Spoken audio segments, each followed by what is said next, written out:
Boa noite a todos. Sejam todos bem-vindos, sintam-se acolhidos por esta casa.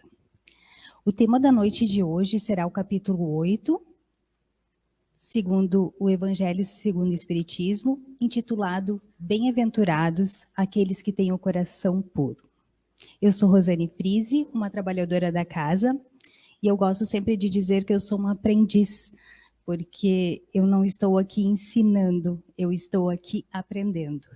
Toda vez que eu recebo um título, um capítulo, eu preciso estudar bastante para trazer o resumo aqui para vocês.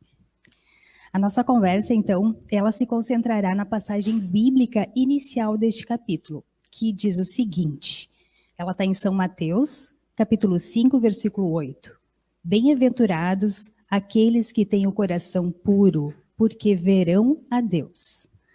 Essa reflexão, ela está inserida nas bem-aventuranças apresentadas pelo Mestre Jesus no Sermão da Montanha, as quais constituem valiosos ensinamentos e conceitos para todos nós.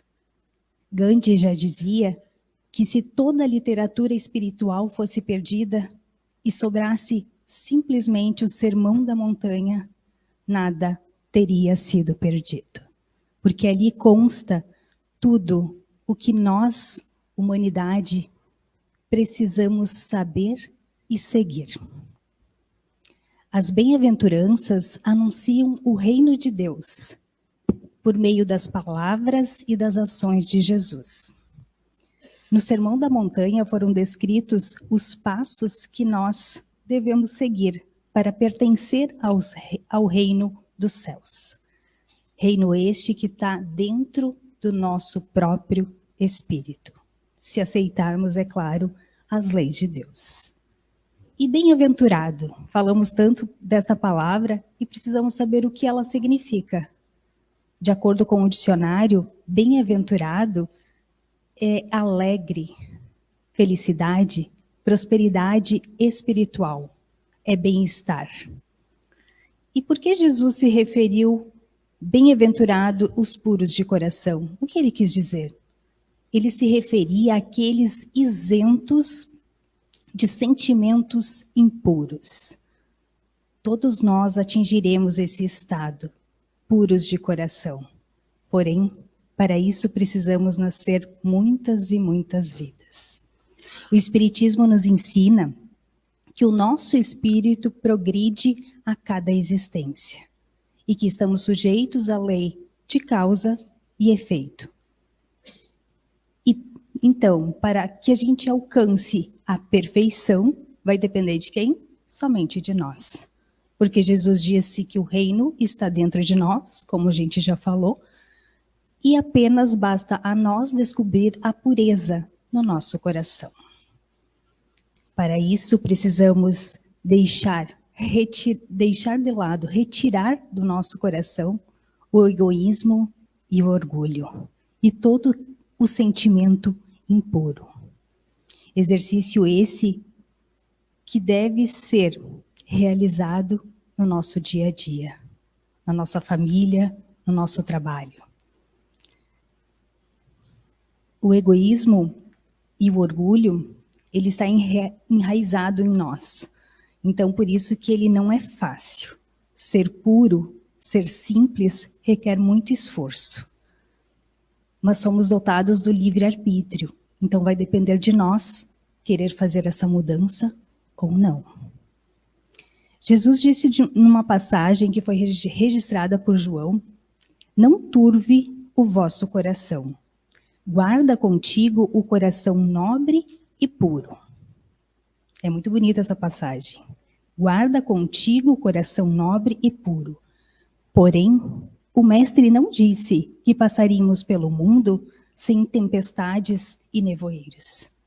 Ele não disse que não precisaríamos enfrentar as provas e não teríamos o assédio das tentações. No caminho do bem e do melhoramento, quando a gente quer se melhorar, quando a gente quer fazer o bem, o que a gente encontra? Encontramos pedras, encontramos abismo, encontramos pantanais e espinheiros. Em muitos momentos queremos desistir, porque não é fácil. Não é fácil esse caminho. São conhecidos, então, essas dificuldades todas como vicissitudes da vida. Todavia, Jesus nos recomenda conservar o coração puro e valente, porque isso é a garantia da consciência limpa. E a consciência limpa vence toda perturbação, toda treva, porque ela traz em si a luz que precisamos para o caminho. Essas são palavras de Emmanuel, que foram psicografadas por Chico Xavier. Para Allan Kardec, a pureza de coração está inseparável da simplicidade e da humildade, porque ela exclui todo o pensamento de egoísmo e orgulho que já falamos. Kardec diz que quem tem puro o coração já limpou o seu coração de todos os sentimentos contrários aos ensinamentos de Jesus. Ou seja, afastou o orgulho, o egoísmo e semeou a simplicidade e a humildade. E aqui a gente fala da humildade não no sentido de pobreza. Muitas vezes a gente diz, aquela pessoa é humilde. Não, é no sentido de bondade, nesse sentido. Então, a pureza de coração é a limpeza interior. As pessoas que têm puro coração, a pessoa que tem puro, o que ela faz? Ela semeia a felicidade, ela sabe servir, ela compreende, ela ajuda o próximo. Ela é bondosa, ela ensina, consola, espalha alegria por onde passa. Ela tem fé e esperança e leva isso para os demais também. E por que Jesus disse que somente os puros de coração conseguirão ver a Deus? Como ver a Deus? Onde ver a Deus? Vamos começar essa reflexão desta pergunta buscando subsídios no Livro dos Espíritos, para entender melhor o que Jesus estava propondo com isso. As questões de 10 a 13, elas vão nos ajudar a responder. Allan Kardec pergunta aos espíritos na questão 10 especificamente: pode o homem compreender a natureza íntima de Deus? Ou seja, ele está perguntando, podemos nós, humanidade, no estado que nos encontramos, com a capacidade que nós temos de ter uma visão geral, global de Deus? E os espíritos responderam, não, falta-lhe para isso um sentido. E o que quer dizer? Os espíritos estão dizendo, implicitamente aqui, que na medida que formos progredindo, desenvolvendo as nossas capacidades, os nossos sentidos, aumentando a nossa capacidade de percepção, nos permitirão ter uma visão e um entendimento mais amplo, melhor do Criador. A questão 11, que é na sequência, esclarece um pouquinho mais. Allan Kardec pergunta o seguinte: será dado um dia ao homem compreender os mistérios da divindade? Hoje nós sabemos que não temos essa capacidade, mas um dia será que teremos esse entendimento de Deus? Os espíritos responderam o seguinte: quando não mais tiver o espírito obscurecido pela matéria, quando pela sua perfeição houver se aproximado de Deus, ele o verá e compreenderá. Me permitam ler de novo, porque é muito importante o que está dizendo aqui. Quando não mais tiver o espírito obscurecido pela matéria, ou seja, quando a gente deixar de ser tão preso à matéria, porque nós somos, quando pela sua perfeição, ou seja, nós teremos que ser perfeitos para que isso ocorra, tivermos nos aproximado de Deus, ou seja, desapegar da matéria, ser perfeito, se aproximar de Deus, aí sim poderemos ver e compreender a Deus. Vocês percebem que os espíritos esclarecem nessas questões que todo esse processo para ver a Deus está ligado a quê? Ao nosso progresso espiritual. Porque alcançando os sentidos que agora nos faltam, mas que um dia poderemos alcançar pelo nosso esforço, pela nossa dedicação, pelo nosso estudo, poderemos então ter essa visão mais ampla, esse entendimento melhor de Deus. Ou seja, se quisermos ver a Deus, entender a Deus, precisamos desenvolver e expressar todos os nossos potenciais espirituais. Precisamos nos preocupar mais com o nosso interior e não tanto com o nosso exterior. Estamos sempre numa agitação do dia a dia, sempre querendo trocar de carro, trocar de casa, trocar de roupa, fazer o botox para ficar mais bonita. Não que isso não seja importante. Faz parte também da nossa vida aqui neste plano. Porém, a gente não pode dar mais importância ou dar somente importância a esses bens materiais, essa parte material da nossa vida. Precisamos também elevar a nossa parte espiritual. Nós esquecemos de desenvolver essas faculdades da nossa alma. Existe tanto dentro de nós que desconhecemos, mas está tudo aqui. E o desenvolvimento dessas faculdades, das nossas capacidades, depende somente de nós. São sementes que estão aqui e querem germinar e precisam germinar, florescer e frutificar.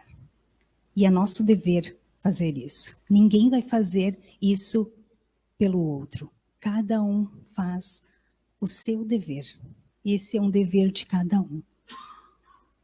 Significa dizer, então, que é preciso fazer com que a natureza espiritual sobressaia, sobrepuje a material, para que possamos nos purificar.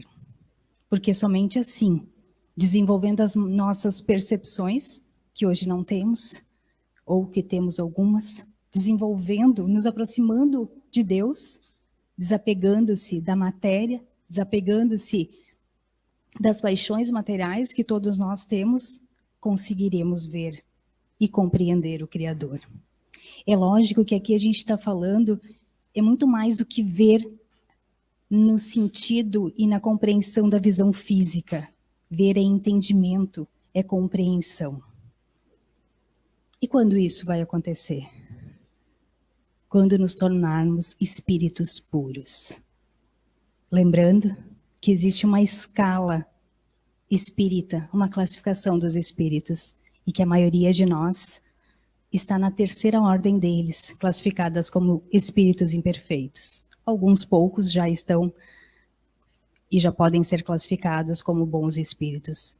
Porém, os espíritos puros são classificados como primeira ordem, sendo que o único espírito puro que esteve no planeta Terra entre nós foi Jesus.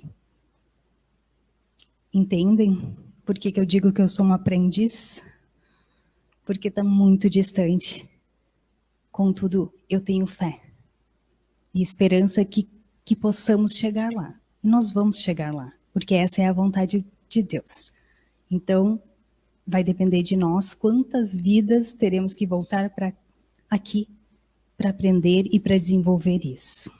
Jesus trouxe essa mensagem para despertar a pureza legítima e essencial que existe dentro do nosso coração, para que a gente possa tirar essas escamas, limpar e purificar o nosso coração. E de que maneira a gente faz isso? Fazendo o bem, exercendo a fraternidade, exercendo o amor, o perdão, sendo simples e humilde, deixando o egoísmo e o orgulho de lado, compreendendo e ajudando o próximo.